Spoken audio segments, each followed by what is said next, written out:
Hi everybody, welcome to day 8 of the coronavirus shutdown. Got quite a bit done today. I promised you some glazing, that'll be at the end of the video. I had to do some turning. The pots that I threw for you yesterday dried overnight really well, so I've been able to turn those, add the black and white slip to some of them, and then get on to doing starting a bit of the glazing. There'll be some more glazing tomorrow. I did the chino glazing today, and tomorrow I'll be doing the nuka glazing. So without any more time wasting by me, let's see some action. Okay.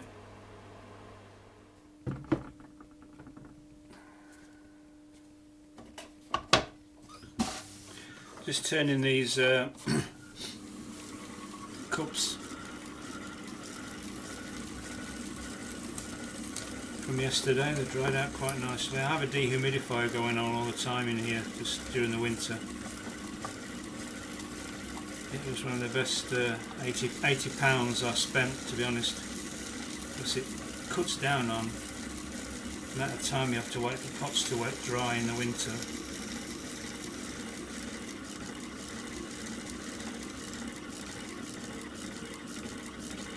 You can tell this is one of my favourite tools. The ends fell off this end here, and this bit here is wearing away. It's got a curve in it. So I'll just try and find a new one of these, I think.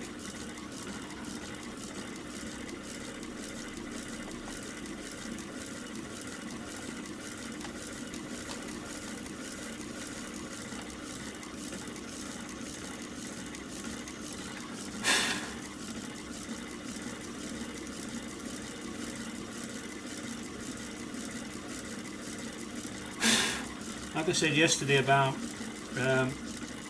when I was turning, I leave the inside of here smooth on the other ones because the outsides are busy.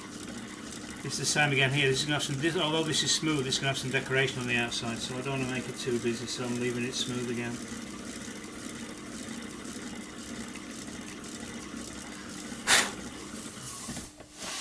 That's okay, a bit of turning this morning.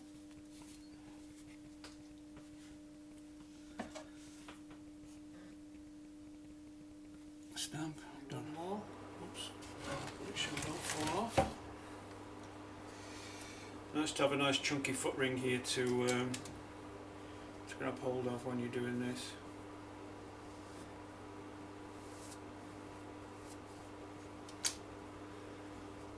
It's as simple as that, really. I'm going to I'll put the white slip on once these have dried a little bit, and I'll take the slip. I don't want to make them bone dry because the slip tends to peel off. So once they go a bit matte,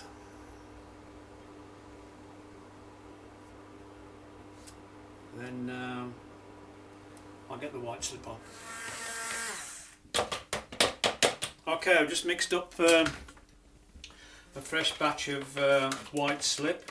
This is 50-50 ball clay, white ball clay and china clay with 10% quartz mixed in it to stop it from shrinking off the pot.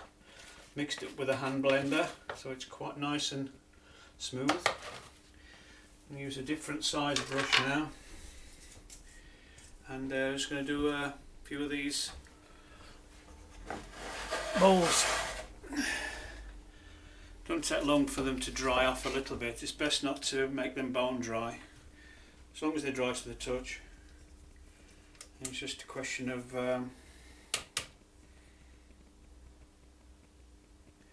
putting the squares on. I try and do it opposite sides each time so I get them all level.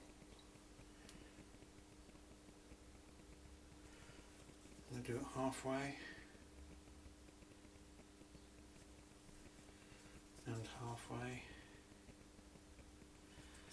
and then we can do this one here.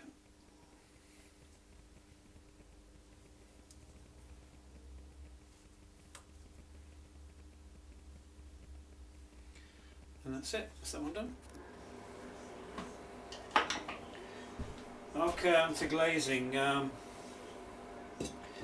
This is my glaze. It's my chino, just the most basic of chinos you can possibly have. It's 2 parts nepheline cyanide, excuse me, 2 parts nepheline cyanite, 1 part AT ball clay. AT ball clay is a high iron ball clay. So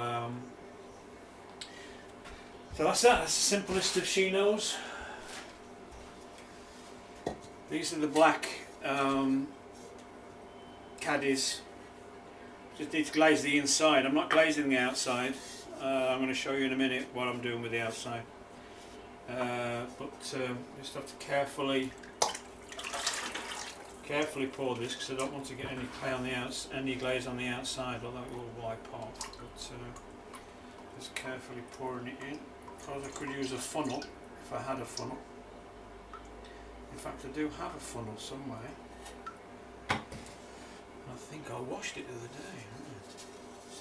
So we just roll it round.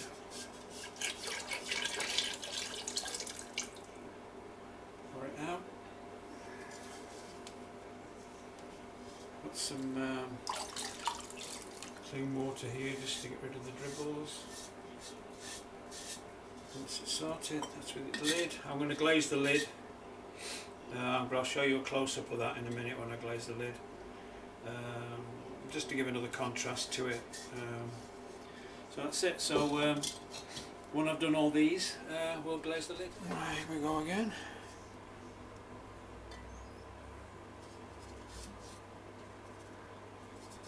Turn it round. You have a nice spiral going around there. I'll clean all this up afterwards, get the finger marks off it, and then that should be okay. Okay, I'm just going to glaze some of these tea bowls now.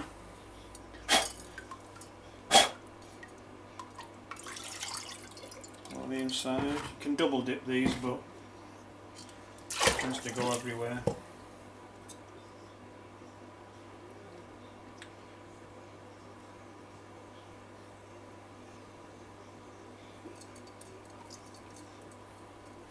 And just wait for this to go a little bit matte so that I can get the thicker glaze on. This is a thicker version of the same glaze here. So wait for it to go a little bit matte, and then it's just a question of wiping the glaze on, I should say. Don't be too precious about it.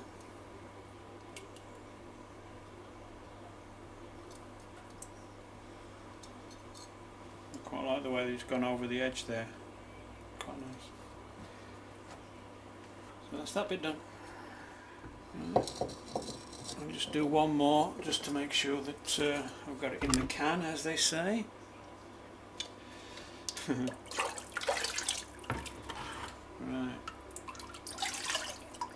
I'll try and do this over the bucket so that you can so we stay in shot. You do need quite strong fingers for this because you spend your whole day just gripping onto foot rings.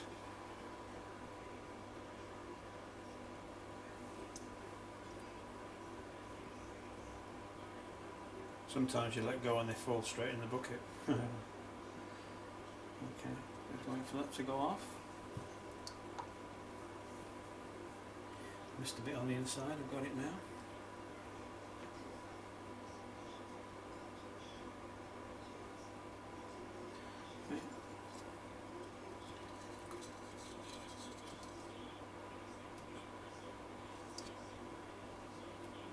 Nice one.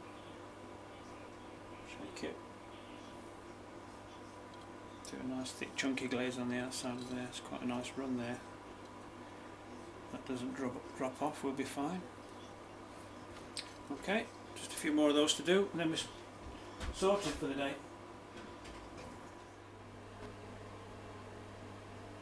Right, okay, that's it. That's what we've done to today. It's getting on for 5 o'clock now, so it's been a full day, and during these difficult times it's important to, I think, support our local artisan and craft providers. So with that in mind, I have here beer that's brewed 5 miles away, Bradfield Brewery. So here's to everyone who you can't be with, who you love and you miss. You know who you are. See you tomorrow.